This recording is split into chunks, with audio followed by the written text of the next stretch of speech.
Bonjour à tous, j'espère que vous allez bien. On se retrouve aujourd'hui avec une nouvelle vidéo de produits terminés. Avant de m'attaquer aux produits terminés, je voulais juste vous dire deux mots sur le planning qui est un petit peu chamboulé en ce moment. Si vous me suivez sur les réseaux sociaux, vous avez sûrement vu que je suis dans un gros projet en ce moment puisque je lance ma marque. Voilà. Et du coup, forcément, ça me prend énormément de temps puisque la marque, si tout va bien, sera lancée à la fin du mois. Alors, je vais pas rentrer dans les détails dans cette vidéo puisque comme vous l'avez vu dans le titre, c'est une vidéo de produits terminés. Mais en gros, ce sera une marque au départ de prêt-à-porter. Ça fait plus d'un an que je travaille sur ce projet avec mon associé Delphine que vous rencontrerez peut-être bientôt. La marque s'appelle Numéro 7 et d'ailleurs, ce que je porte aujourd'hui, eh bien, ça vient de chez Numéro 7. Donc encore une fois, je vais pas rentrer dans les détails dans cette vidéo en particulier, mais je voulais juste vous en toucher un mot, vous dire que voilà, il y avait du mouvement, il y avait des choses qui se passaient. Vous inviter aussi évidemment, parce que ça nous ferait hyper plaisir, à nous soutenir, à nous suivre sur les réseaux sociaux. Vous pouvez nous retrouver sur Instagram, Twitter, Facebook, Pinterest sous Numéro 7 en chiffres Paris. De toute façon, je vais revenir vous en parler plus en détail très rapidement, mais juste voilà, vous inquiétez pas s'il y a des moments où vous me voyez pas trop. C'est normal. Après cette introduction longue comme la mort, je vais attaquer avec les produits terminés. J'ai deux après-shampoings. Le premier, c'est le Voluminous Conditioner de chez Rawa, qui est un produit que j'ai alors depuis des mois, si ce n'est des années. C'est un après-shampoing qui est censé apporter du corps et du volume aux cheveux. Très honnêtement, je pense que vous vous en doutez, si j'ai mis tellement de temps à le terminer, c'est pas pour rien. Je l'ai trouvé assez inefficace. Alors après, il a ses cheveux assez doux, etc. Mais alors au niveau du volume, j'aurais pas écrit le mot volume sur cet après-shampoing, parce que de mon point de vue, ça ne change absolument rien. Après, Rawa, c'est une marque qui est très chouette, c'est une marque 100% naturelle. Est-ce qu'elle est cruelty free? Je ne sais pas, puisque comme dit, je dois avoir ce truc depuis genre plus d'un an, si ce n'est deux. Les shampoings sont très chouettes.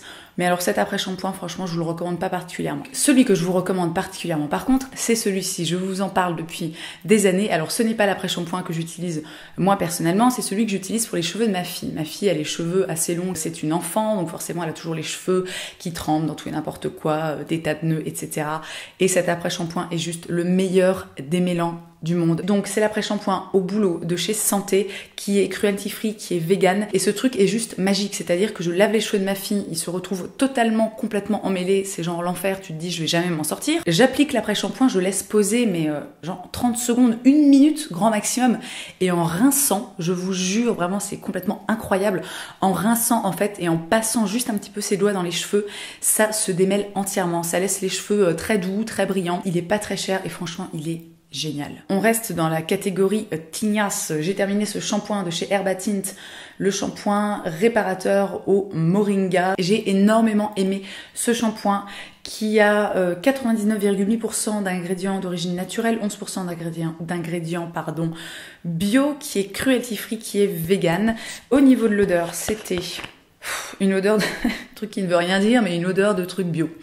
Un truc un peu frais, un peu plantu, je sais pas, verdure, tout ça.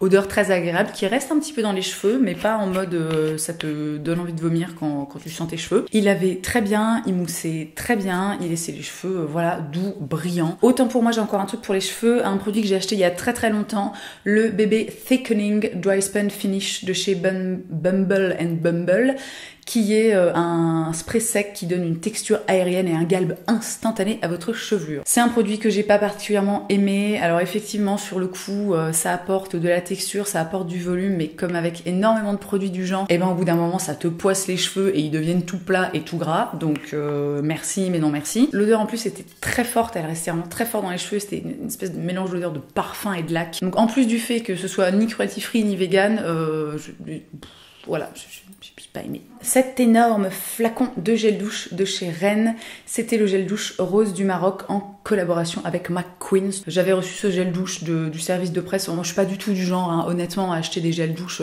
comme ça, voilà, un peu cher.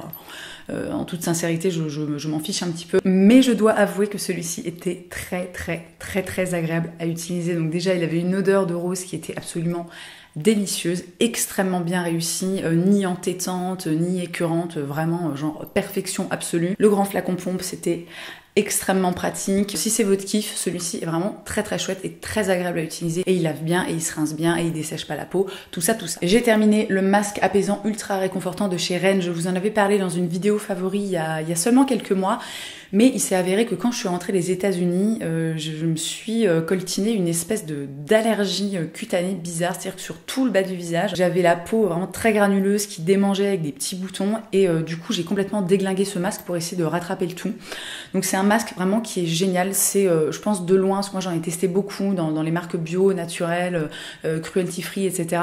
Des masques hydratants et j'en ai jamais trouvé un aussi bien que celui-ci. Vraiment, celui-là est top. Il laisse la peau souple, hydratée, apaisée. Il calme les rougeurs. Moi, ça m'a vraiment beaucoup aidé du coup avec mon espèce d'allergie. Si vous cherchez un masque hydratant, apaisant, si vous avez la peau un peu sensible ou voilà, ou je sais pas quoi, celui-ci est génial. J'ai terminé ce pot de miel de Manuka de chez Comptoir et compagnie. Donc ça, je vous en ai énormément parlé du miel de Manuka avant à l'époque où j'étais pas, où j'utilisais encore du miel, où j'étais pas végane, etc. Donc il m'en restait, donc forcément je l'ai terminé en masque. Moi j'ai été très très satisfaite et ultra convaincue par le miel de Manuka en masque pour apaiser la peau, l'aider à cicatriser. Mais maintenant évidemment je n'achète plus de miel, donc ce pot est terminé et ce sera le dernier. Mais si vous n'êtes pas vegan, bon, je vais pas forcément vous encourager à acheter du miel. Voilà, si vous n'êtes pas vegan, que vous avez envie d'acheter un bon miel pour vous faire des masques, et ben celui-ci est très bien. Ce sérum SOS Hydra Repair de chez Madara. Madara, c'est une marque que j'aime énormément. C'est une marque qui est naturelle, certifiée EcoCert, qui est cruelty free. J'avais pendant longtemps le sérum et la crème de la même gamme. Alors j'avais énormément aimé la crème, je vous en avais parlé à l'époque. Le sérum, en fait je suis pas très sérum comme Nana, donc du coup j'ai mis longtemps à le terminer. Il était bien. Voilà. Je pense que c'est pas forcément naturellement le genre de truc dans lequel j'investirais. Je vois pas trop l'intérêt. Je trouve que la crème en fait faisait très bien le job toute seule. Après j'ai peut-être pas la peau assez déshydratée pour pouvoir apprécier les effets du sérum. Il sentait bon, petite odeur un peu cotonneuse, voilà, très enveloppante, très agréable. Mais ouais, c'est vraiment pas un truc que je rachèterais parce que moi j'en ai pas l'utilité en fait. La crème de jour régulatrice au géranium et au cartam de chez Paille. Paille, c'est une marque que j'aime au-delà du réel. Les produits sont très chers mais d'une qualité vraiment assez exceptionnelle. Tous les produits sont vegan, sont cruelty free, sont naturels, bio, etc. Les packagings sont magnifiques, les flacons sont en verre et cette crème était absolument géniale. Je l'utilisais, je crois le jour comme la nuit. Voilà, donc c'était vraiment la crème hydratante assez classique, assez basique, mais très efficace. Moi, pour rappel, j'ai la peau normale avec une tendance à la déshydratation. Pour l'odeur, dans mes souvenirs, c'était un truc léger, légèrement fleuri. Évidemment, vu qu'il y a du géranium dedans, pas du tout une odeur entêtante, pas un truc qui reste sur la peau, qui donne envie de vomir ou quoi que ce soit. Excellent produit, vraiment. Un produit que j'ai gardé mais pendant des années, l'huile d'argan de chez Kaina Giving Beauty.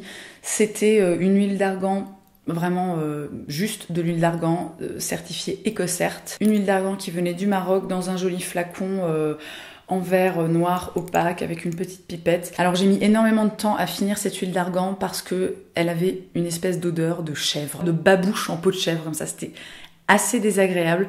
Je ne doute pas que l'efficacité de l'huile d'argan était tout aussi bonne que si elle n'avait pas senti la chèvre morte.